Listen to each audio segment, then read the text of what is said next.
السلام علیکم ورحمۃ اللہ وبرکاتہ۔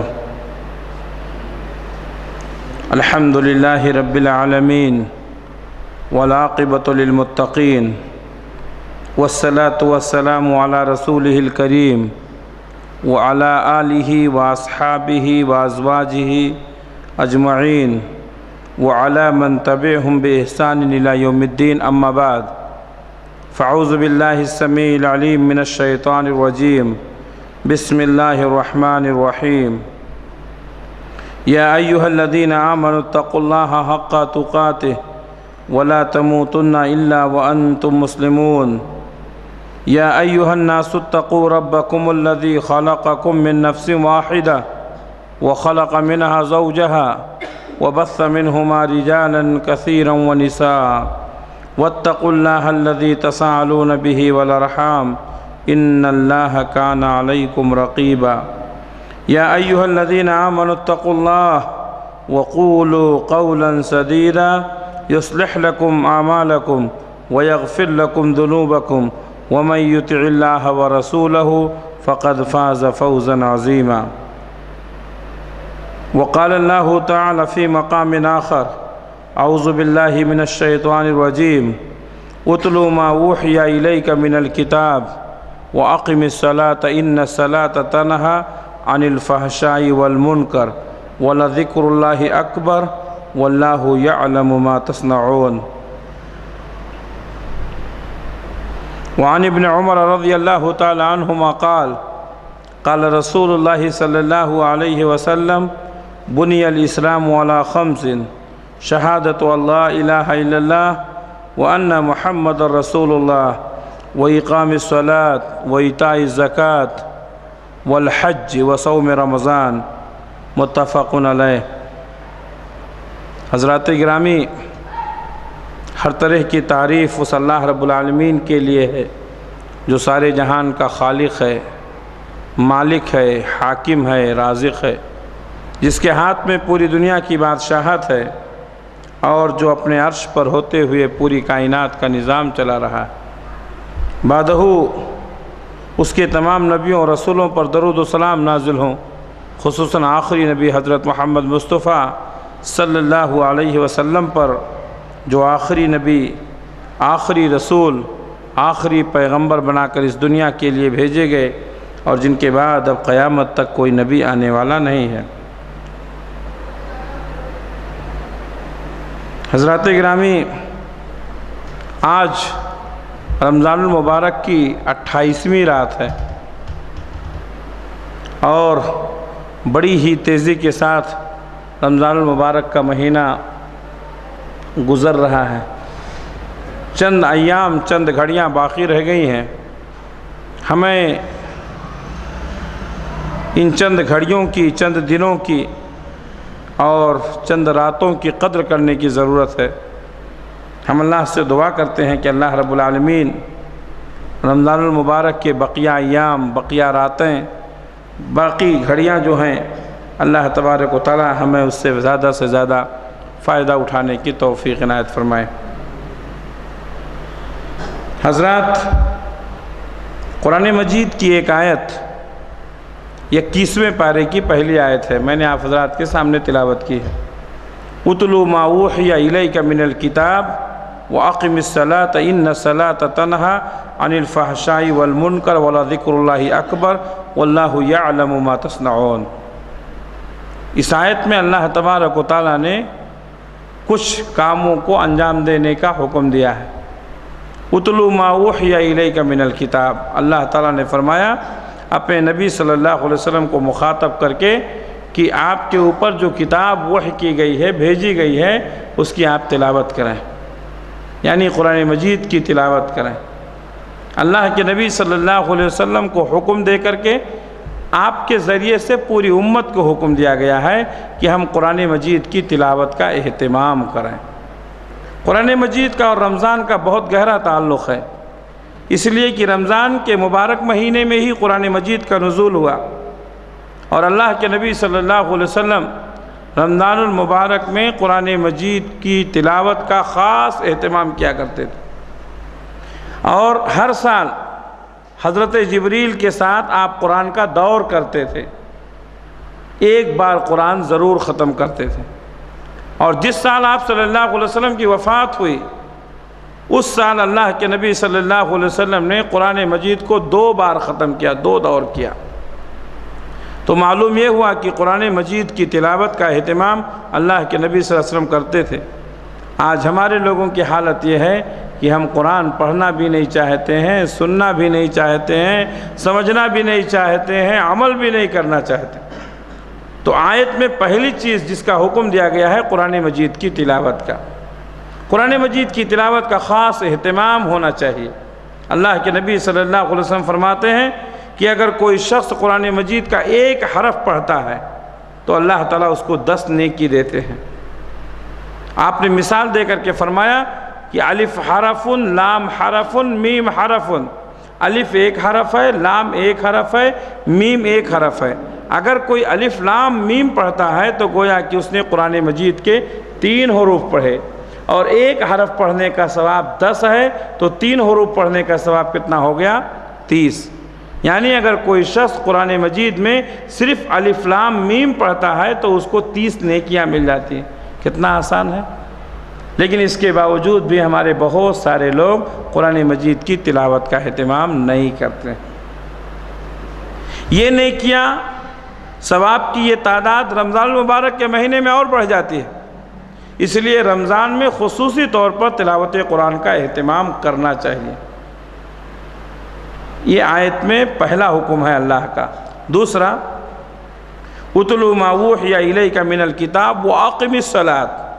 دوسرا حکم ہے اللہ تعالیٰ کا کہ نماز کو قائم کیجئے۔ نماز پڑھنا الگ ایک مسئلہ ہے، لیکن نماز قائم کرنا الگ ایک مسئلہ ہے۔ بہت سارے لوگ نماز پڑھتے ہیں لیکن نماز قائم نہیں کرتے ہیں۔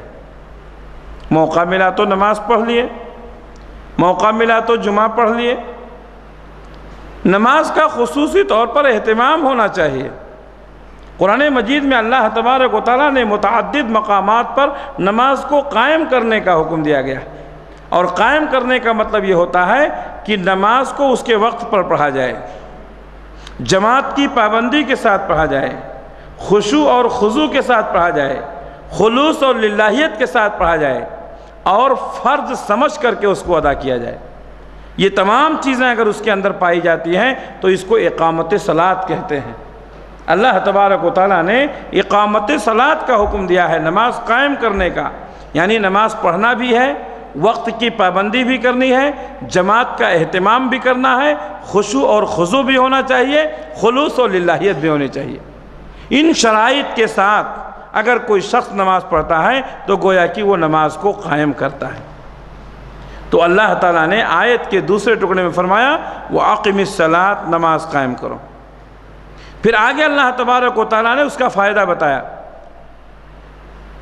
إِنَّ الصَّلَاةَ تَنْهَىٰ عَنِ الْفَحْشَاءِ وَالْمُنکَرِ، نماز بے حیائی اور بری باتوں سے روکتی ہے۔ نماز کا یہ فائدہ ہے کہ جو شخص نماز پڑھتا ہے وہ بے حیائی سے دور ہو جاتا ہے، وہ برائیوں سے دور ہو جاتا ہے۔ یہ اللہ تبارک و تعالیٰ کا انعام ہے، یہ اللہ کا اعلان ہے کہ نماز پڑھنے والا بے حیا نہیں ہو سکتا، نماز پڑھنے والا بے شرم نہیں ہو سکتا، نماز پڑھنے والا فحش اور منکر سے دور ہوتا ہے۔ ہم دیکھیں گے کہ بہت سارے نمازی نماز پڑھتے ہیں لیکن بے حیائی کرتے ہیں، نماز پڑھتے ہیں لیکن بے شرمی کرتے ہیں، نماز پڑھتے ہیں لیکن جھوٹ بولتے ہیں، نماز پڑھتے ہیں لیکن دھوکہ دیتے ہیں۔ اللہ تعالیٰ نے کہا کہ نماز پڑھنے والا بے حیائی سے دور ہوتا ہے، نماز انسان کو بے حیائی اور بے شرمی سے روکتی ہے۔ لیکن ہمارا تجربہ ہے، ہم دیکھتے ہیں کہ نماز پڑھنے والا بے حیائی بے شرمی کرتا ہے۔ تو کیا اللہ تبارک و تعالیٰ کا یہ اعلان کہ نماز بے حیائی سے روکتی ہے، یہ اعلان غلط ہو جائے گا؟ نہیں۔ اللہ تبارک و تعالیٰ نے جو حکم نازل فرمایا، اللہ تبارک و تعالیٰ نے جو قرآن مجید میں فرمایا ہے وہ بالکل برحق ہے۔ قرآن کی کسی ایک آیت پر شک کرنے سے انسان گمراہ ہو جاتا ہے۔ معلوم یہ ہوا کہ جو شخص نماز پڑھنے کے باوجود بھی بے حیائی اور بے شرمی کرتا ہے وہ نماز کو اس کے شرطوں کے ساتھ نہیں پڑھتا ہے، نماز میں خلوص الالہیت نہیں ہے، نماز میں خشوع اور خضوع نہیں ہے، نماز میں وقت کی پابندی نہیں ہے، نماز کی فرضیت کا خیال نہیں کرتا ہے، جس کی وجہ سے نماز کا اثر اس کے ذہن و دماغ پر نہیں ہوتا ہے۔ اگر وہ نماز کے شرائط کے ساتھ، خشوع خضوع کے ساتھ، خلوص الالہیت کے ساتھ اللہ تبارک و تعالیٰ کا حق سمجھ کر کے اس کی فرضیت کا اقرار کرتے ہوئے پڑھتا، تو اللہ تبارک و تعالیٰ اس نمازی کو بے حیائی اور بے شرمی سے ضرور بچنے کی توفیق دیتے۔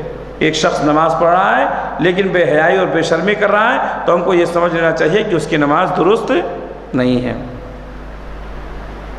ان الصلاۃ تنہی عن الفحشاء والمنکر، آگے اللہ نے فرمایا وَلَذِكْرُ اللَّهِ اکبر، اللہ کا ذکر بہت بڑی چیز ہے۔ آج ہم ذکر بھی نہیں کرتے ہیں۔ نماز پڑھنا اللہ کا ذکر ہے، قرآن کی تلاوت کرنا اللہ کا ذکر ہے، وظیفہ کرنا اللہ کا ذکر ہے۔ ہمیں اللہ کا ذکر کرتے رہنا چاہیے۔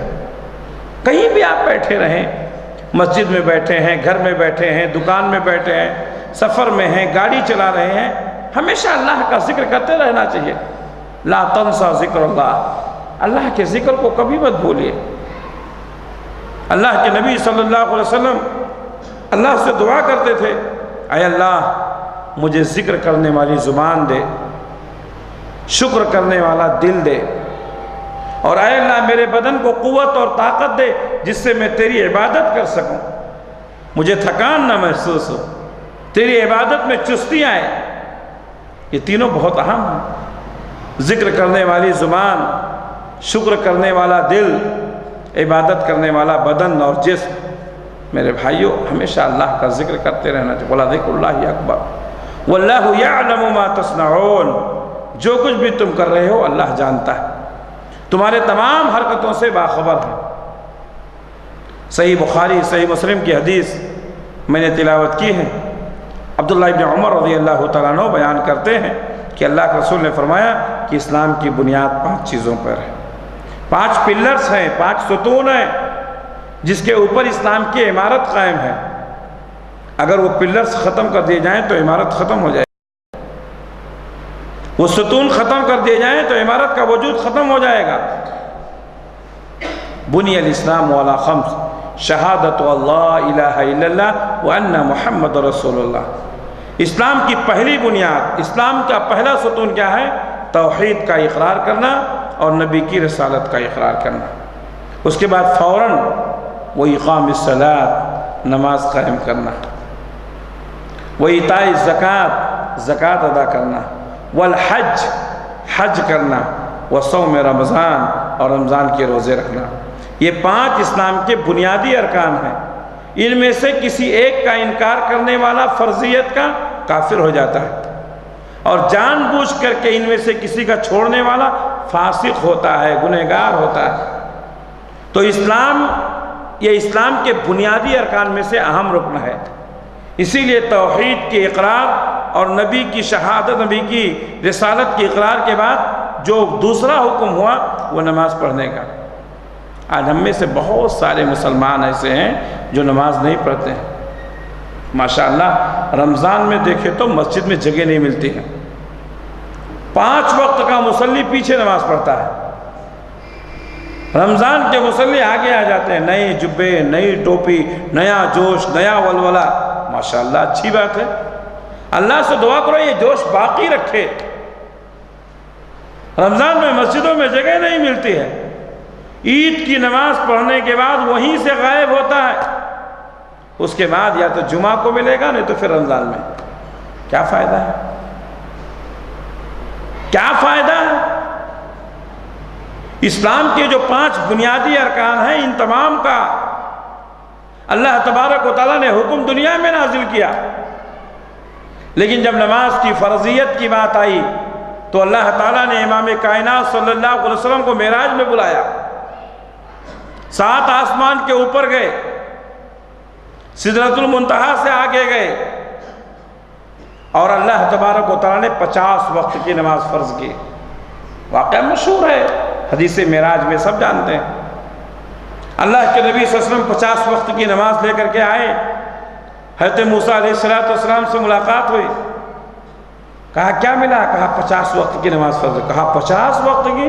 آپ کی امت نہیں پڑھ سکے گی، جائیے اللہ کے پاس پھر سے کم کرائیے۔ اللہ کے رسول درمیان میں جاتے رہے، آتے رہے، جاتے رہے، آتے رہے، کئی دفعہ جانا اور آنا ہوا، آخر میں لاسٹ میں 5 وقت کی نماز فرض ہوئی۔ حضرت موسیٰ علیہ السلام نے کہا ایک بار اور چاہیے، تو اللہ کے رسول نے فرمایا 50 سے اب 5 ہو گئی، اب مجھے شرم لگتی، 50 سے 5 ہو گئی، اب کیا جانا۔ اللہ کے نبی صلی اللہ علیہ وسلم نے گویا کہ 5 وقت کی نماز کو قبول کر لیا۔ آپ دنیا میں آئے، اللہ تعالیٰ نے حضرت جبریل کو بھیجا، 5 وقت کے نماز کو ٹائم متعین کیا۔ فجر کی نماز کا وقت یہاں سے یہاں تک، ظہر کا یہاں سے یہاں تک، عصر کا یہاں سے یہاں تک، مغرب کا یہاں سے یہاں تک، عشاء کا یہاں سے۔ دوسرے دن ان تمام نمازوں کے اوقات بتلائے گئے، طریقہ بتلایا گیا، اور اللہ تعالیٰ نے فرمایا کہ اب یہ 5 وقت کی نماز فرض ہو گئی ہے۔ اور سنو، امت محمدیہ نماز پڑھے گی کتنے وقت کی؟ 5 وقت کی، اور اللہ تعالیٰ کہتا ہے میں ثواب کتنا دوں گا؟ 50 وقت کا۔ کتنا بڑا احسان ہے اللہ کا، ہم جتنا بھی اللہ کا شکر ادا کریں کم ہے۔ اللہ تبارک و تعالیٰ نے فرمایا کہ اے نبی آپ کی امت نماز پڑھے گی صرف 5 وقت کی، لیکن میں اس کو 50 وقت کی نماز پڑھنے کا ثواب دوں گا۔ آج ہم 5 وقت کی نماز بھی نہیں پڑھ سکتے۔ اللہ کے نبی صلی اللہ علیہ وسلم فرماتے ہیں، صحابہ کرام سے پوچھا کہ اے صحابہ بتاؤ، اگر کسی کے گھر کے سامنے سے کوئی نہر بہ رہی ہو اور وہ آدمی اس نہر کے اندر روزانہ 5 مرتبہ غسل کرتا ہو، کیا اس کے جسم پر کچھ میل کچیل باقی رہے گا؟ دن میں 1 بار غسل کرتا ہے تو ٹکا ٹک، 5 بار غسل کرنے کے بعد کہاں سے میل کچیل باقی رہے گا؟ صحابہ کرام نے کہا اللہ کے رسول نہیں، دروازے پر نہر بہ رہی ہے، دن میں 5 مرتبہ غسل کر رہا ہے، اب کہاں سے اس کے بدن پر میل کچیل باقی رہے گا؟ تو اللہ کے رسول نے فرمایا یہی مثال 5 وقت کے نمازوں کی ہے۔ جو آدمی 5 دفعہ دن میں نماز پڑھتا ہے وہ گناہوں سے بالکل پاک ہو جاتا ہے، بالکل گناہوں سے پاک ہو جاتا ہے، اس کے گناہ نہیں رہ جاتے۔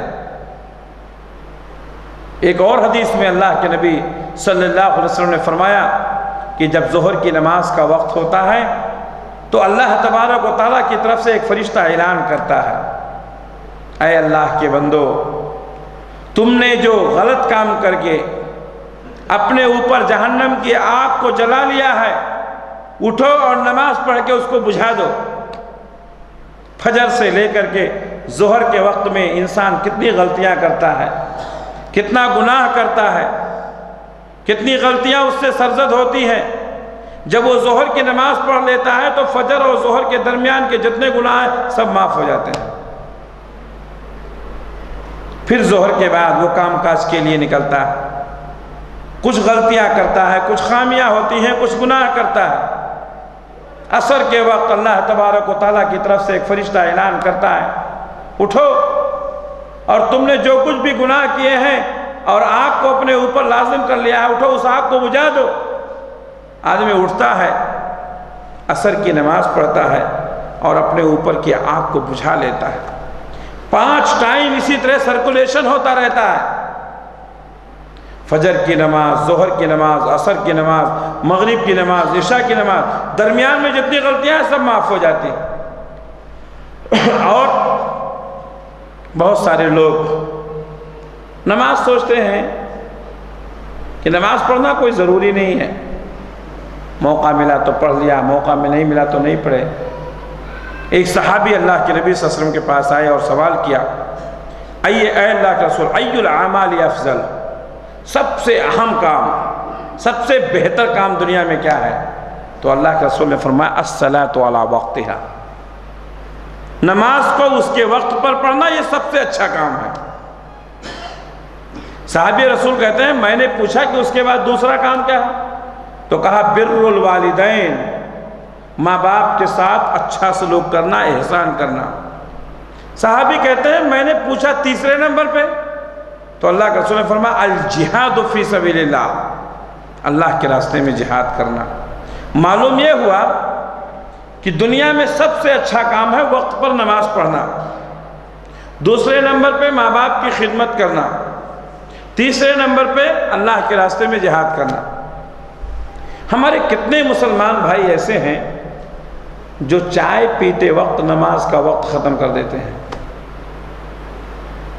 دکان میں بیٹھے ہیں نماز کا وقت ختم ہو جاتا ہے، گھر کے کاروبار میں لگے رہتے ہیں نماز کا وقت ختم ہو جاتا ہے کہ نہیں؟ اللہ کے نبی نے فرمایا سب سے اہم کام، سب سے افضل کام ہے نماز کو وقت پر پڑھنا۔ آپ کام چھوڑ کر نماز کو نہیں آ سکتے، دکان چھوڑ کر نماز کو نہیں آ سکتے، کمپنی اور کارخانہ چھوڑ کر نماز کو نہیں آ سکتے۔ جب کوئی کام نہیں رہا تبھی نماز پڑھنا ہے کیا؟ یہی بات ہوئی نا؟ جب کوئی کام نہیں ہے تب نماز پڑھنا ہے، کام رہا تو نماز نہیں پڑھیں گے۔ دکان میں بیٹھے ہیں، کسٹمر آ گیا، نماز کا وقت نکل گیا۔ گھر میں بیٹھے ہیں، دوستوں کے ساتھ گپ سڑاکا ہو رہا ہے، نماز کا وقت نکل گیا۔ ساتھیوں کے ساتھ بیٹھ کر ہوٹلوں میں چائے کی چسکیاں لے رہے ہیں، نماز کا وقت نکل گیا۔ نماز امپورٹنٹ ہے، سب سے اہم کام، سب سے افضل کام، سب سے ضروری کام وقت پر نماز پڑھنا ہے۔ ہم نے کاموں کو اہمیت دے دی، نماز کے گریڈ کو، نماز کی اہمیت کو کم کر دیا۔ میرے بھائیوں، دنیا میں نماز سے اچھا، نماز سے اہم کوئی کام نہیں ہے۔ حضرت عائشہ صدیقہ رضی اللہ تعالیٰ عنہ کہتی ہیں اللہ کے نبی صلی اللہ علیہ وسلم جب گھر میں ہوتے تھے ہمارا ہاتھ بٹاتے تھے، کبھی سبزی کاٹ دیا، کبھی بستر بچھا دیا، کبھی کپڑے سی لیے، کبھی جوتے ٹانک لیے۔ اللہ کے رسول اپنے ہاتھ سے اپنا کام کرتے تھے۔ آج ہم لوگ کیا سمجھتے ہیں؟ عورتوں کا گھر کا کام ہم کریں گے، لوگ کیا سوچیں گے کہ دیکھو عورتوں کا غلام ہو گیا ہے، بیوی کا غلام ہو گیا ہے۔ ہم نبی سے افضل ہیں، نبی سے اچھے ہیں۔ ہمارے نبی جب تک اپنے گھر میں ہوتے تھے گھر کا کام کرتے تھے، جوتے خود سیتے تھے، کپڑے خود سی لیتے تھے، سبزی کاٹ لیتے، بستر بچھا دیتے، گھر میں جھاڑو لگا، ہمارے نبی خود کرتے تھے۔ ہم سمجھتے ہیں کہ نہیں یہ سب کام کریں گے تو ہماری توہین ہوگی۔ حضرت عائشہ صدیقہ رضی اللہ تعالیٰ عنہ کہتی ہیں کہ جو ہی حضرت بلال کی آواز کو سنتے تھے، حی علی الصلاۃ، حی علی الفلاح، آؤ نماز کی طرف، آؤ کامیابی کی طرف، اللہ کے رسول ایسا مڑ جاتے تھے ہم کو پہچانتے ہی نہیں ہیں۔ نماز کا وقت ہو گیا، کوئی کام نہیں، کسٹمر ہے بعد میں بات کریں گے، کمپنی ہے، کارخانہ ہے بعد میں کریں گے، چائے بعد میں پئیں گے۔ دنیا کے کاموں کے لیے نماز کو چھوڑ دینا، کیسے مسلمان؟ کام کے لیے نماز کو چھوڑنا یہ مسلمانوں کی صفت نہیں ہے۔ مسلمان تو وہ ہے جو نماز کے لیے ہر کام کو چھوڑ دیتا ہے۔ جنگوں کے موقع پر کفار و مشرکین سے مسلمانوں کی جنگ ہوتی تھی، اور وہاں پر کیا ہوتا ہے؟ دشمن موقع کی تلاش میں رہتا ہے، کب موقع ملا سامنے والے کو ختم کر دینا۔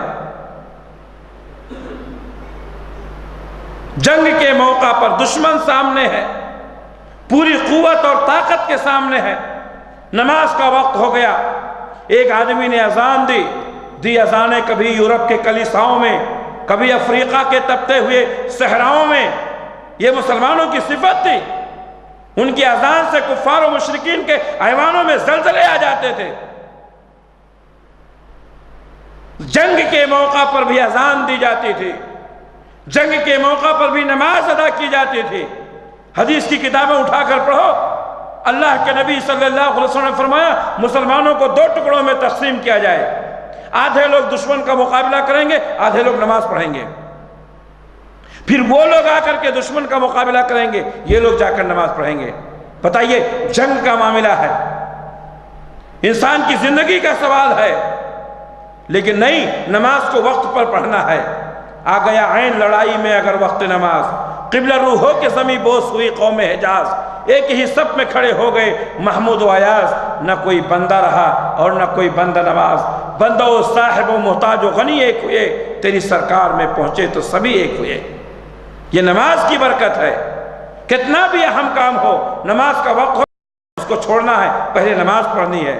میرے بھائیوں، آج انسان نماز کے لیے کوئی کام نہیں چھوڑنا چاہتا، ہر کام کے لیے نماز کو چھوڑ دیتا۔ کیسا مسلمان؟ کائے کا مسلمان؟ نبی صلی اللہ علیہ وسلم کے زمانے میں مسلمان چھوڑو، منافقوں کو بھی نماز پڑھنا ضروری تھا۔ پڑھاؤ، اٹھاؤ تاریخ دیکھو، منافق بھی نماز پڑھنے کے لیے آتا تھا تاکہ مسلمانوں کو یہ شک نہ ہو کہ ان کے دلوں میں نفرت ہے، ان کا امام ہمارے امام سے افضل تھا، ان کی مسجد ہماری مسجد سے اچھی تھی۔ منافق اپنے نفاق کو چھپانے کے لیے نماز پڑھنا ضروری سمجھتا تھا، نماز چھوڑنے کا تصور ہی نہیں تھا۔ آج مسلمان ہے، نماز ہی نہیں پڑھتا، اپنے آپ کو متقی کہتا ہے، پرہیزگار کہتا ہے، نبی کا امتی کہتا ہے، نماز ہی نہیں پڑھتا۔ العہد الذی بیننا وبینہم الصلاۃ، اللہ کے رسول نے فرمایا ہمارے اور ان کے درمیان فرق جو ہے وہ نماز کا ہے۔ یہ اللہ کا گھر ہے، اس گھر میں امیری غریبی کا امتیاز مٹا دیا جاتا ہے۔ ایک ہی صف میں کھڑے ہو گئے محمود و ایاز، نہ کوئی بندہ رہا اور نہ کوئی بندہ نواز۔ یہ اللہ کا گھر ہے میرے بھائی۔ ایسا عدل، ایسا انصاف، ایسا مساوات کہیں نہیں ملے گی آپ کو۔ ایک ہی صف میں بادشاہ بھی کھڑا ہے، فقیر بھی کھڑا ہے، امیر بھی کھڑا ہے، غلام بھی کھڑا ہے، سارے لوگ کھڑے ہیں۔ ایک آدمی اپنے پیسے کی مسجد بنواتا ہے، اپنے پیسے کی لاکھوں روپیہ خرچ کرتا، اب تو کروڑوں میں بات آ گئی ہے، کروڑوں روپے خرچ کر کے مسجد بناتا ہے، امام رکھتا ہے، اپنے جیب سے اس کی تنخواہ دیتا ہے، مسجد کی صفائی کے لیے مؤذن رکھتا ہے، اپنے جیب سے اس کی تنخواہ دیتا ہے، مسجد بنایا ہے، امام کی تنخواہ دیتا ہے، مؤذن کی تنخواہ دیتا ہے، مسجد کا مینٹیننس سنبھالتا ہے، لیکن نماز میں پیچھے آتا ہے۔ اس کو حق نہیں ہے کہ کسی کو پیچھے کر کے وہ خود آگے آ جائے۔ یہ اللہ کا گھر ہے، یہاں شریعت کا قانون ہے۔ خود مسجد چلانے والا، مسجد بنانے والا، مسجد کا مینٹیننس سنبھالنے والا، ہزاروں لاکھوں روپے خرچ کرنے والا، اللہ کے گھر میں آنے کے بعد پہلے آیا تو پہلی صف میں جگہ ملے گی، بعد میں آیا تو پیچھے کھڑے گا۔ اس کو حق نہیں ہے کہ کسی دوسرے کو پیچھے کر کے خود آگے ہو جائے۔ یہ اللہ کا گھر ہے میرے بھائیوں، یہ نماز کی برکت ہے۔ سارے لوگ ایک ہی صف میں کھڑے ہوئے ہیں۔ میرے بھائیوں، نمازی بنو۔ جو نماز نہیں پڑھتا ہے وہ مسلمان نہیں ہے۔ من ترک الصلاۃ متعمدا فقد کفر، اللہ کے رسول نے فرمایا جان بوجھ کر نماز چھوڑنے والا کفر کا ارتکاب کرتا ہے۔ کتنے مسلمان ہیں نماز ہی نہیں پڑھتے؟ کتنی مائیں اور بہنیں نماز ہی نہیں پڑھتی ہیں؟ ارے بڑے آدمیوں کی بات تو چھوڑو، چھوٹے بچوں کو بھی اللہ کے نبی صلی اللہ علیہ وسلم نے نماز پڑھانے کا حکم دیا ہے۔ 7 سال کے بچے ہو جائیں تو ان کو نماز کی ٹریننگ دی جائے۔ 7، 8، 9، 10، 4 سال کی ٹریننگ ہے۔ جب 10 سال کا ہو جائے گا، اگر وہ نماز نہیں پڑھتا ہے تو اللہ کے ساتھ فَضْرِبُوهُمْ، ان کو مارو۔ 10 سال کا بچہ نماز نہیں پڑھتا ہے تو اس کو مارو۔ 40 سال کا باپ خود نہیں نماز پڑھتا ہے، بچے کو کیا مارے گا؟ نماز کا ماحول ہی نہیں ہے۔ ماں نماز نہیں پڑھتی ہے، بددین ہے۔ باپ نماز نہیں پڑھتا ہے، بددین ہے۔ بچہ کہاں سے نماز پڑھے گا؟ مزاج الٹا ہو گیا ہے۔ میرے بھائیوں، یہ دور جو ہے ترقی کا دور ہے، الحمدللہ ہمیں خوشی ہوتی ہے۔ ہم دیکھتے ہیں مسجدوں میں بزرگوں کے مقابل میں نوجوانوں کی تعداد زیادہ رہتی ہے آج۔ پہلے زمانے میں مسجد میں گئے تو 2-4 بڈھے لاٹھی لے کر کے ٹیکتے ٹیکتے بیچارے نماز کو آتے تھے۔ الحمدللہ آج لوگوں کے اندر بیداری آئی ہے، نوجوان لوگ نماز پڑھتے ہیں، وقت کی پابندی پڑھتے ہیں۔ نوجوانوں کو دیکھ کر کے بوڑھے شرم سے مسجد میں آتے ہیں۔ کتنی جگہوں پر ایسا دیکھا گیا ہے۔ ہمارے نوجوانوں کو، کتنے لوگوں کو میں نے دیکھا ہے 20 سال کے، 25 سال کے، ان کے چہرے پر ماشاءاللہ داڑھی ہے۔ 20 سال کا، 25 سال کا نوجوان، اس کے چہرے کے اوپر داڑھی ہے، 50 سال کا 60 سال کا اس کا باپ، اس کے چہرے پر داڑھی ہی نہیں، ماں بھی اسی شکل کی باپ بھی اسی شکل کا، دونوں کے چہرے صفا چٹ ہیں۔ ماشاءاللہ نوجوانوں میں چینجنگ آ رہی ہے، نوجوانوں میں دینی رجحان بڑھ رہا ہے۔ میرے بھائیوں، اللہ کے رسول نے فرمایا 7 سال کا بچہ ہو جائے تو اس کو نماز کی تعلیم دو، اور 10 سال کا ہو جائے نماز نہ پڑھے تو اس کو مارو۔ مارنے کا حکم دیا۔ باقی شریعت کے کسی بھی معاملے میں اللہ کے نبی نے کبھی بچوں کو مارنے کا حکم نہیں دیا ہے، لیکن یہاں مارنے کا حکم دیا۔ 10 سال کا بچہ نماز نہیں پڑھتا ہے تو اس کو مارو، بچی نماز نہیں پڑھتی ہے تو اس کو مارو۔ اور اللہ کے رسول نے فرمایا کہ نماز گھروں میں بھی پڑھا کرو۔ فرض نماز تو مسجد میں ضروری ہے، فرض نماز آپ گھر میں نہیں پڑھ سکتے ہیں الا یہ کہ کوئی مجبوری ہو، لیکن سنت نماز جو ہے، پہلے کی سنت نماز، بعد کی سنت کی نماز، نفل کی نماز، اشراق نماز، تہجد کی نماز، یہ سب گھر میں پڑھنا افضل ہے۔ اللہ کے رسول نے فرمایا کہ اپنے نمازوں کا ایک حصہ اپنے گھروں کے لیے بھی رکھو۔ کیوں؟ وہاں جب نماز پڑھو گے تو برکت ہوگی، تم کو دیکھ کر کے تمہارے بیوی بچے بھی نماز پڑھیں گے، گھر میں ایک بہترین ماحول پیدا ہوگا۔ آج لوگ کہاں نماز پڑھتے ہیں گھر میں؟ کہاں سے ہمارے گھروں میں برکت آئے گی؟ گلی میں سے نکلے تو ٹی وی کی آواز آتی رہتی ہے، گانے کی آواز آتی رہتی ہے، وہ بھی ساؤنڈ، فل ساؤنڈ۔ یہ ہمارے گھروں کا حال ہے۔ شک ہوتا ہے کہ کسی مسلمان کا گھر ہے کہ کسی کافر کا گھر ہے۔ ایک زمانہ تھا لوگ مسلمانوں کی گلیوں سے گزرتے تھے تو قرآن کی آیتوں سے ان کے گھر کو اللہ تبارک و تعالیٰ منور کر دیتا تھا، گلی سے گزرنے والوں کو قرآن کریم کی آیتیں سنائی دیتے تھے۔ آج ہمارے گھروں میں گئے تو گانے کی آواز آتی ہے، گھروں کی تو چھوڑیے، مسجد میں گانے کی آواز آتی ہے، رنگ ٹون پہ گانے۔ اللہ ہدایت نصیب فرمائے ہمارے لوگوں۔ مسجد میں آتا ہے، موبائل میں رنگ ٹون میں گانا فٹ کر کے ہے، نماز ہوتی رہتی ہے گانا بجنا شروع ہو جاتا ہے۔ یہ ہمارے لوگوں کی حالت ہے۔ نماز کے وقت اگر امام صاحب نماز پڑھا رہے ہیں اور مسجد کے سامنے کوئی کافر آدمی آ کر کے، کوئی غیر قوم کا آدمی آ کر کے اگر ڈھول بجائے اور گانا گائے تو کیا کریں گے؟ جھگڑا ہو جائے گا، فساد ہو جائے گا۔ کمینے، تجھے عقل نہیں ہے، نماز ہو رہی ہے، مسجد کے سامنے لا کر کے تو گانا گا رہا ہے، ڈھول بجا رہا ہے۔ وہ تو کافر ہے، وہ تو غیر قوم ہے، تو مسلمان ہے نا، تو نمازی ہے نا۔ عین نماز کے موقع پر تیرا موبائل گانا گا رہا ہے۔ یہ ہے ہمارے لوگوں کی حالت، ہماری مسجدوں کا حال یہ ہے، ہمارے نمازیوں کا حال یہ ہے۔ موبائل میں رنگ ٹون میں گانا فٹ کر کے نماز بھی ہوتی رہتی ہے، گانا بھی چلتا رہتا ہے۔ دوسرا کرے تو ہم اس سے فساد کرتے ہیں، ہم خود کر رہے ہیں، مسجد کے اندر کر رہے ہیں۔ کیا ہمیں اللہ نے عقل نہیں دیا ہے؟ کیا ہم سوچ نہیں سکتے ہیں؟ یہ سب اصلاح کی ضرورت ہے میرے بھائی، یہ اصلاحی باتیں ہو رہی ہیں۔ نمازوں کی عادت ڈالو، اپنے بچوں کو نمازی بناؤ، اپنے گھر کی عورتوں کو نمازی بناؤ۔ ایک دن بچہ اسکول نہیں جاتا، اسکول نہ جانے کی وجہ سے باپ کتنا غصہ ہوتا ہے، کہتا تیرے اوپر میں ہزاروں روپے خرچ کرتا ہوں، تو پڑھ لے، کسی کام کے لائق ہو جائے، بڑا ہو جائے، تیرا فیوچر سدھر جائے۔ اپنے بچے کے لیے کتنی محنت کرتا ہے، اسکول نہیں گیا تو ڈانٹتا ہے۔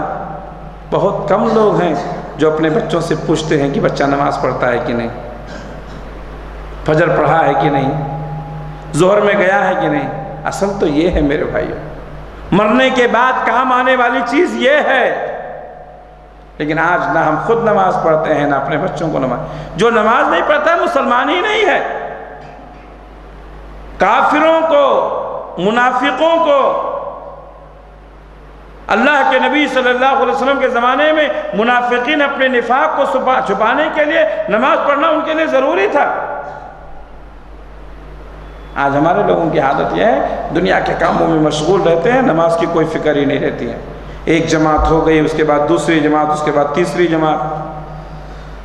اللہ کے نبی صلی اللہ علیہ وسلم نے ایک بار دیکھا، نماز پڑھا رہے تھے، لوگ جماعت میں کم آ رہے ہیں، بعد میں آ رہے ہیں۔ ہمارے لوگوں کی جیسی عادت ہو گئی تھی کچھ لوگوں کی، اللہ کے نبی صلی اللہ علیہ وسلم فرمایا میرا جی چاہتا ہے، میرے دل میں آتا ہے کہ میں لوگوں کی ایک ٹیم تیار کروں، اور جب نماز کا وقت ہو جائے تو کسی نوجوان کو میں حکم دوں کہ وہ نماز پڑھائے، اور نوجوانوں کی ٹیم کو لے کر کے نکل جاؤں اور ان لوگوں کے گھروں کو آگ لگا دوں جو لوگ نماز میں دیر سے آتے ہیں۔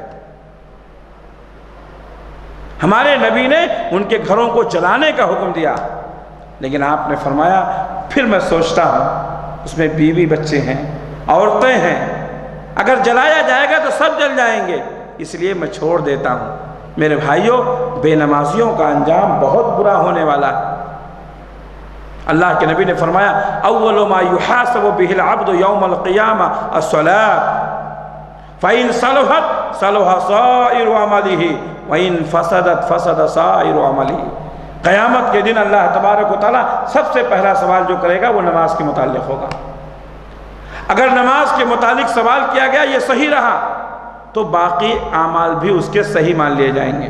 نماز صحیح ہے تو روزہ بھی، حج بھی، زکوٰۃ بھی، عمرہ بھی، اخلاق بھی سب صحیح مان لیا جائے گا۔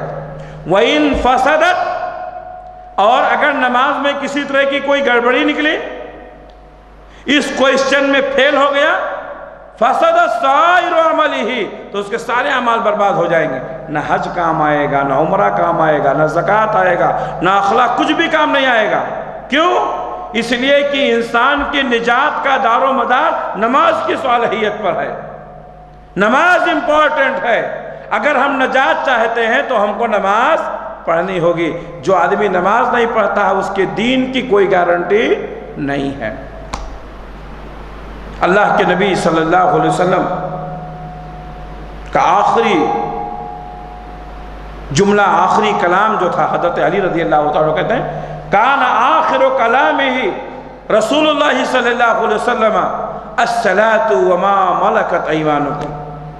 اللہ کے نبی صلی اللہ علیہ وسلم جب اس دنیا سے رخصت ہو رہے تھے، آپ اپنی امت کو وصیت کر رہے تھے الصلاۃ وما ملکت ایمانکم، اے میری امت کے لوگوں نماز کا خیال رکھنا، اور جو تمہارے زیر دست، تمہارے نگرانی میں غلام ہیں، لونڈیاں ہیں، تمہارے ماتحت کام کرنے والے ہیں، تم اپنے ماتحتوں کا خیال رکھنا۔ یہ آخری جملہ تھا محمد رسول اللہ صلی اللہ علیہ وسلم کا۔ دنیا سے رخصت ہو رہے ہیں، آپ کو اپنی امت کی فکر ہے کہ میری امت نماز چھوڑ کر کے گمراہ نہ ہو جائے، لوگوں کے اوپر ظلم نہ کرنے لگے۔ ایک ہی جملے میں نبی صلی اللہ علیہ وسلم اللہ کے حقوق اور بندوں کے حقوق دونوں کو بیان کر دیا۔ اللہ کا حق یہ ہے کہ بندہ اس کی عبادت کرے، اور بندوں کا حق یہ ہے کہ جو ہمارے ماتحت ہیں ہم ان کے اوپر ظلم نہ کریں۔ آخری جملہ تھا، لیکن آج مسلمانوں نے نبی صلی اللہ علیہ وسلم کی اس وصیت کو بھی بلا دیا۔ نماز کو ضروری نہیں سمجھتے ہیں۔ کوئی جمعہ کی نماز پڑھ لیا، کوئی عید کی نماز پڑھ لیا، کوئی جی میں آیا تو پڑھ لیا، نہیں تو نہیں پڑھا۔ میرے بھائیوں، ایسی نمازوں سے کوئی فائدہ ہونے والا نہیں۔ نماز 5 وقت کی نماز فرض ہے، وقت کی پابندی کے ساتھ فرض ہے۔ ان الصلاۃ کانت علی المؤمنین کتابا موقوتا، نماز وقت کی پابندی کے ساتھ مومنوں کے اوپر فرض ہے۔ فجر کی نماز کا وقت متعین ہے، ظہر کی نماز کا وقت متعین ہے، عصر کی نماز کا وقت متعین ہے، مغرب اور عشاء کی نمازوں کا وقت متعین ہے۔ چارٹ لگا ہوا ہے، فجر کی نماز اتنے بجے ہوگی، ظہر کی نماز اتنے بجے ہوگی۔ یہ چارٹ کیوں لگایا گیا ہے؟ تاکہ آپ کی جماعت نہ چھوٹنے پائے۔ ہزاروں روپے کا یہ چارٹ اس لیے لگایا گیا ہے تاکہ آپ کی نماز نہ چھوٹے، آپ کی جماعت نہ چھوٹے۔ یہ چارٹ لگانے کے باوجود بھی اگر 2-5 منٹ کی چینجنگ ہوتی ہے تو امام صاحب اعلان کرتے ہیں کل فجر کی نماز 5:10 سے نہیں بلکہ 5:15 سے شروع ہوگی، کہتے ہیں کہ نہیں؟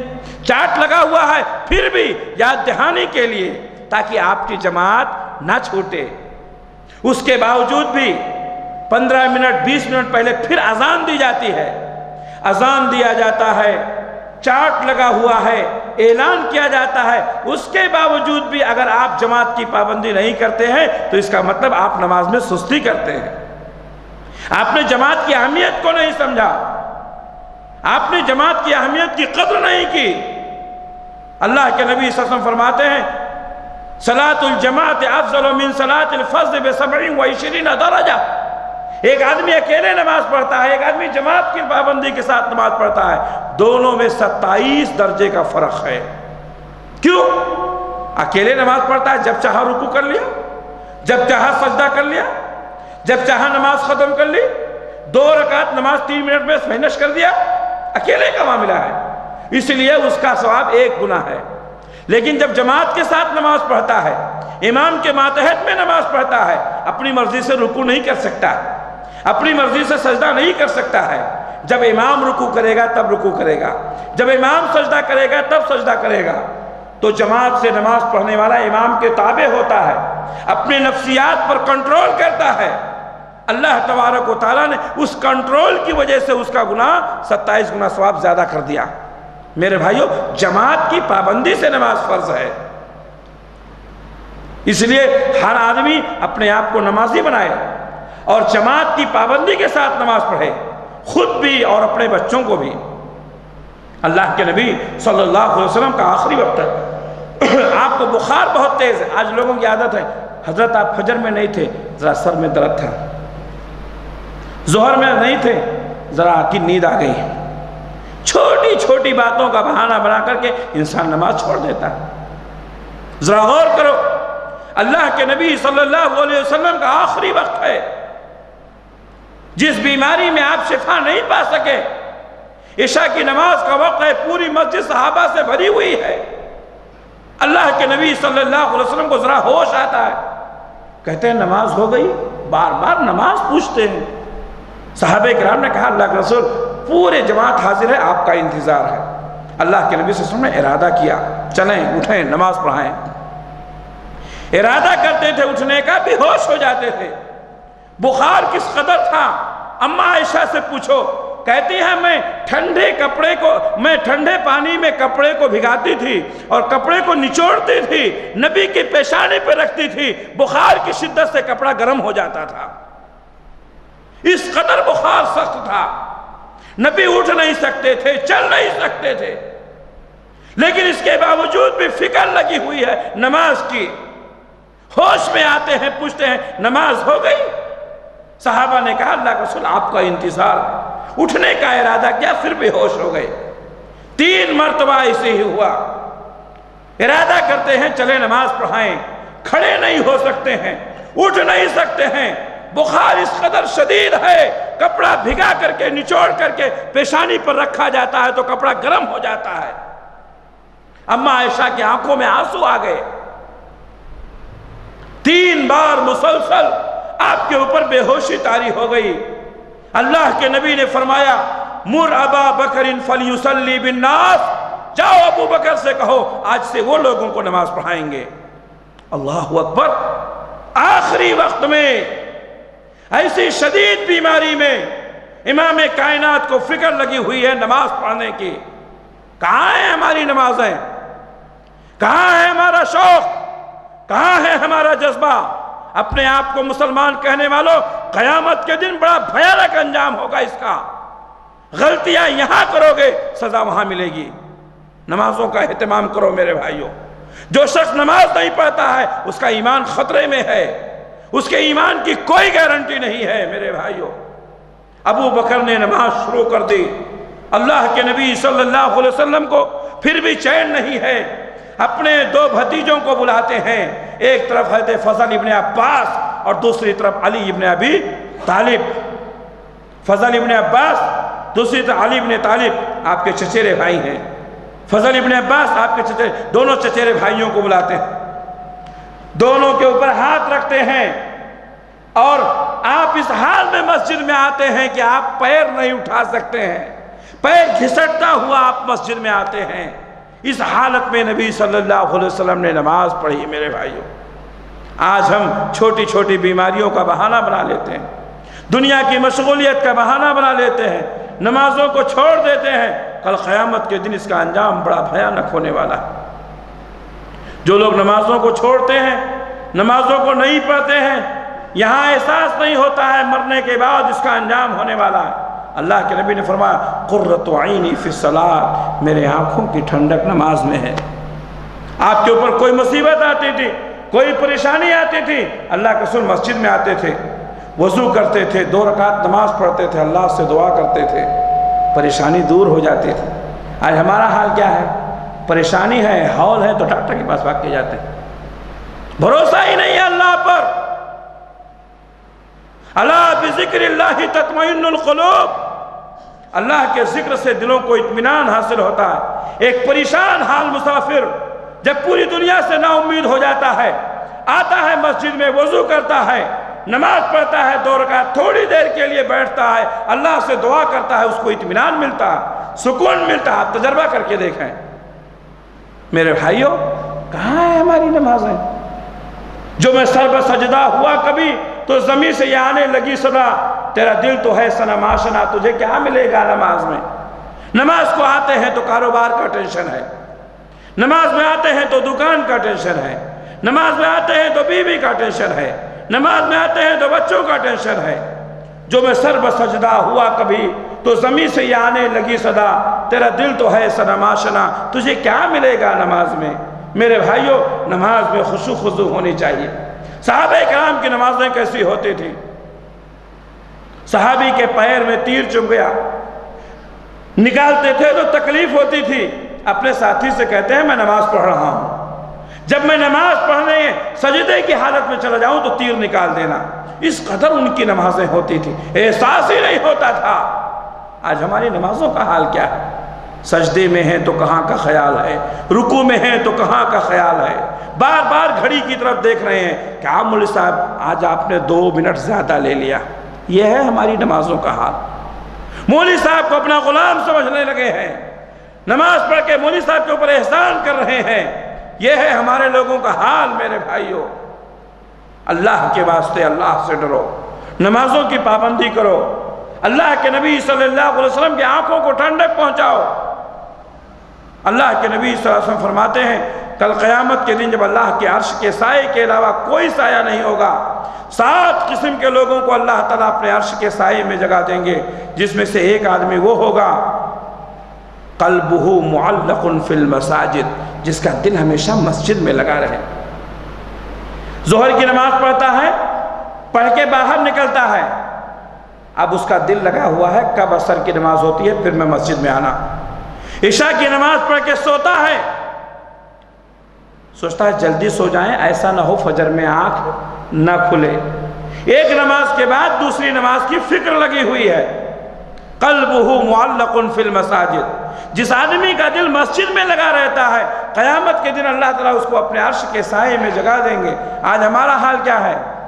ہم مسجد میں رہتے ہیں تو ہمارا دل گھر میں لگا رہتا ہے، ہم مسجد میں رہتے ہیں تو ہمارا دل دکان میں لگا رہتا ہے، ہم مسجد میں رہتے ہیں تو ہمارا دل کارخانے میں لگا رہتا ہے۔ ہونا تو یہ چاہیے تھا گھر میں ہوں تو دل مسجد میں لگا رہے، کارخانے میں ہوں تو دل مسجد میں لگا رہے، دکانوں میں ہوں تو دل مسجد میں لگا رہے۔ الٹا ہو گیا ہے، الٹا ہو گیا ہے میرے بھائیوں۔ اللہ کے رسول صلی اللہ علیہ وسلم فرماتے ہیں اللہ تبارک و تعالی رات کے آخری پہر میں سمائے دنیا پر آتا ہے، نچلے آسمان پر آتا ہے۔ اللہ تعالیٰ کہتا ہے اے میرے بندو اٹھو، اے میرے بندو اٹھو، مجھ سے مانگو میں دوں گا۔ حدیث ہے، صحیح حدیث ہے، آپ نے بارہا سنی ہے۔ اللہ تعالیٰ خود سمائے دنیا پر آتا ہے، اعلان کرتا ہے میرے بندو اٹھو، تجھے کیا مانگنا ہے مانگ، میں دینے کے لیے آیا ہوں۔ سمائے دنیا پر آ کر اعلان کرتا ہے، ایک بندہ اٹھتا ہے، وضو کرتا ہے، تہجد کی نماز پڑھتا ہے، اللہ اس سے دعا مانگتا ہے، اللہ اس کو دیتا ہے، کیونکہ اللہ دینے کے لیے آیا ہے۔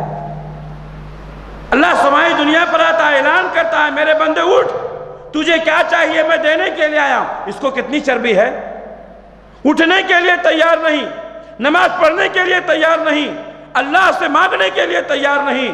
اس کے بعد نماز بھی گئی، تہجد بھی گئی، فجر بھی گئی، بعد میں اٹھتا ہے تو کہتا ہے مولوی صاحب کاروبار میں برکت نہیں ہے، جب بانٹ رہا تھا تب تو سو رہا تھا، جب تقسیم کرنے کے لیے آیا تھا اعلان کر رہا تھا تب تو نیند میں پڑا ہوا تھا، تجھے چربی چڑھی ہوئی تھی، اور آج کہہ رہا ہے برکت نہیں ہے، پریشانی ہے، تجارت کا معاملہ بڑا گڑبڑ چل رہا ہے، تو خود گڑبڑ کر لیا ہے۔ اٹھو تہجد کی نماز پڑھو، اللہ سے مانگو، اللہ دے گا، یہ اللہ کا وعدہ ہے۔ میرے بھائیوں آج کہاں ہے؟ ہمارے گھروں میں کہاں سے برکت آئے گی؟ ہماری دکانوں میں کہاں سے برکت آئے گی؟ یہی وجہ ہے کہ ہمارے گھروں سے برکت ختم ہو گئی ہے۔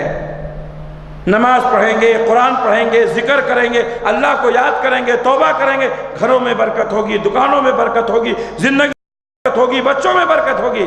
لیکن نہیں، ہمیں یہ نہیں کرنا ہے۔ مولوی کے پاس جاتے ہیں، مولوی صاحب ذرا ایک تویز لکھ دیو، گھر میں بہت ہول ہو رہا ہے۔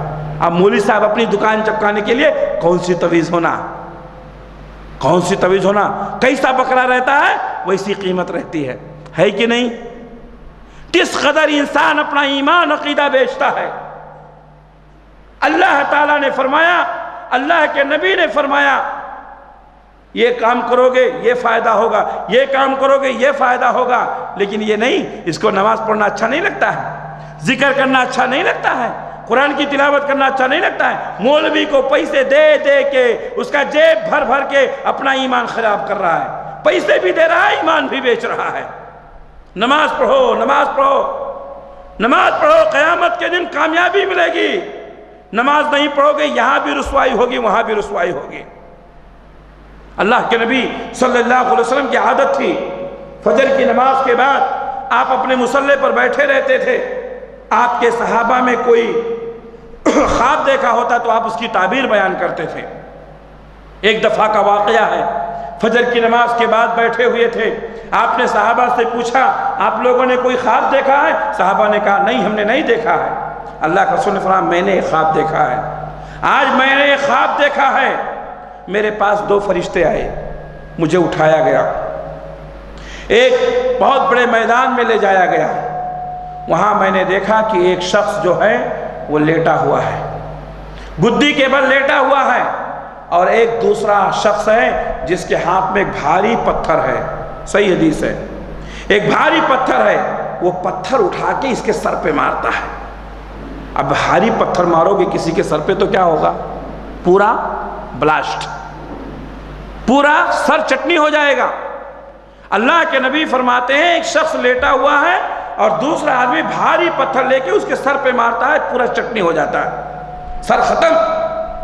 اس کے بعد پتھر لڑکتے لڑکتے لڑکتے لڑکتے بہت دور چلا جاتا ہے۔ یہ مارنے والا پھر جاتا ہے، وہ پتھر اٹھا کے پھر لاتا ہے، پھر اس کے سر پہ مارتا ہے، اس کا سر پھر ختم ہو جاتا ہے، ٹوٹ جاتا ہے، بکھر جاتا ہے، چٹنی بن جاتا ہے۔ پتھر لڑکتے لڑکتے لڑکتے دور چلا جاتا، یہ پھر اٹھا کر لاتا، پھر مارتا، برابر یہی عمل جاری ہے، اس کا سر پھوڑا جا رہا ہے۔ اللہ کے رسول نے پوچھا جبریل کون آدمی ہے، یہ کون آدمی ہے اس کو اتنی سخت سزا دی جا رہی ہے؟ جبریل نے کہا اللہ کے رسول اس کے اندر دو غلطیاں ہیں۔ کتنی؟ دو غلطیاں ہیں۔ قرآن کو پڑھتا تھا لیکن عمل نہیں کرتا تھا، پہلی غلطی۔ دوسرا، نماز چھوڑ کر سویا رہتا تھا۔ فجر کی نماز پڑھ کر سونے والوں، چھوڑ کر سونے والوں، بہت بھیانک انجام ہونے والا ہے۔ یہ کھوپڑی اتار دی جائے گی، سر چٹنی کر دیا جائے گا، بہت ہولناک مناظر دیکھنے کو ملیں گے۔ اللہ کے واسطے دنیا میں سدھر جاؤ، ہمیں یہ تقریر کر کے کوئی قیمت نہیں ملنے والی ہے۔ ہم یہ چاہتے ہیں کہ آپ اپنی اصلاح کر لیں، میں آپ کا مصلح ہوں، میں اللہ سے دعا کرتا ہوں مجھے بھی اور آپ کو سب کو نیک توفیق عنایت فرمائے۔ میرے بھائیوں، ہمارا مقصد صرف ایک ہے، صرف اور صرف ایک ہے کہ ہم گناہوں سے پاک ہو جائیں، ہم نیکیاں کر لیں۔ میرے بھائیوں، اللہ کے نبی صلی اللہ علیہ وسلم فرمایا یہ دو گناہ ہیں، ایک تو قرآن پڑھتا تھا عمل نہیں کرتا تھا، دوسرا نماز چھوڑ کر سویا رہتا تھا۔ یہ دونوں گناہ کی وجہ سے آج اس کو اتنی سخت سزا دی جا رہی ہے کہ اس کا سر پھوڑا جا رہا ہے۔ اللہ نہ کرے ہمارے ساتھ یہ معاملہ ہو۔ اگر آپ بچنا چاہتے ہیں تو آج ہی توبہ کریں، آج ہی توبہ کریں اور وعدہ کریں کہ آج سے ہم نماز نہیں چھوڑیں گے انشاءاللہ۔ میرے بھائیوں، اللہ کے نبی صلی اللہ علیہ وسلم نے فرمایا میرے آنکھوں کی ٹھنڈک نماز میں ہے، دل کا سکون نماز میں ہے۔ نماز پڑھنے سے انسان کو سکون ملتا ہے، اطمینان ملتا ہے، میرے بھائیوں نماز پڑھنے سے یہاں بھی فائدہ ہے اور وہاں بھی فائدہ ہے۔ قیامت کے دن جب جنتیوں کو جنت میں ڈال دیا جائے گا، جہنمیوں کو جہنم میں ڈال دیا جائے گا، جنتی لوگ جہنمیوں کو دیکھیں گے، جہنمی لوگ جنتیوں کو دیکھیں گے، ڈسپلے سسٹم ہوگا، دیکھیں گے جہنم میں کچھ لوگ ایسے جل رہے ہیں جن کا چہرہ پہچانا ہوا ہے، کہیں گے ما سلککم فی سقر، حضرت آپ جہنم میں؟ ماشاءاللہ آپ کا نام تو بہت اچھا تھا، لوگ آپ کی بڑی عزت کرتے تھے، سماج اور معاشرے میں آپ کا نام بڑی عزت کے ساتھ لیا جاتا تھا، آپ بڑے محترم سمجھے جاتے تھے، کیا ہوا آپ جہنم میں جل رہے ہیں؟ پہلا جواب کیا ہوگا؟ قالوا لم نک من المصلین، جواب کیا ہوگا؟ ہم نماز نہیں پڑھتے تھے۔ نماز نہیں پڑھو گے تو کہاں جاؤ گے؟ جہنم میں جاؤ گے۔ اللہ نے قرآن مجید میں فرمایا وَيْلٌ لِّلْمُصَلِّينَ الَّذِينَ هُمْ عَنْ صَلَاتِهِمْ سَاهُونَ، ویل ہے، تباہی و بربادی ہے ان لوگوں کے لیے جو نماز میں سستی کرتے ہیں۔ سستی کرنے والوں کے لیے تباہی ہے اور چھوڑنے والوں کے لیے جہنم ہے کہ نہیں؟ سب لوگ جانتے ہیں شرک کرنے والا کبھی جنت میں، زور سے بولو، نہیں جائے گا، معلوم ہے کہ نہیں؟ اللہ نے فرمایا اقیموا الصلاۃ ولا تکونوا من المشرکین، نماز پڑھو مشرکوں میں سے مت بن جاؤ۔ جو نماز نہیں پڑھتا وہ بھی مشرک ہے۔ کہاں سے جنت ملے گی؟ کہاں سے جنت ملے گی؟ تمناؤں کی بنیاد پر، آرزوؤں کی بنیاد پر، حسرتوں کی بنیاد پر جنت نہیں ملے گی۔ عمل سے زندگی بنتی ہے، جنت بھی جہنم بھی۔ یہ خاکی اپنی فطرت میں نہ نوری ہے نہ ناری ہے۔ میرے بھائیوں عمل کرو، عمل لے کر کے جاؤ، نماز پڑھو، زکوٰۃ دو، روزہ رکھو۔ نماز بہت امپورٹنٹ ہے۔ اگر کوئی شخص نماز نہیں پڑھتا ہے وہ نہ دنیا میں کامیاب ہوگا نہ آخرت میں کامیاب ہوگا۔ میں اللہ سے دعا کرتا ہوں کہ اللہ مجھے بھی اور آپ تمام لوگوں کو اللہ تعالیٰ نماز پڑھنے کی توفیق عنایت فرمائے، نماز قائم کرنے کی توفیق عنایت فرمائے، وقت کی پابندی کے ساتھ نماز پڑھنے کی توفیق عنایت فرمائے۔ اللہ ہمیں بھی نمازی بنائے، ہمارے بچوں کو بھی نمازی بنائے، ہمارے گھر والوں کو بھی نمازی بنائے، اور اگر ہم سے کسی طرح کی کوئی کوتاہی، کوئی خامی ہو گئی ہو تو اللہ معاف فرمائے۔ اللہ جب تک ہم کو دنیا میں رکھے، اسلام پر قائم رکھے، خاتمہ ہو تو ایمان بالخیر پر ہو۔ ربنا تقبل منا انک انت السمیع العلیم وتب علینا انک انت التواب الرحیم برحمتک یا ارحم الراحمین، آمین۔ والسلام علیکم ورحمۃ اللہ وبرکاتہ۔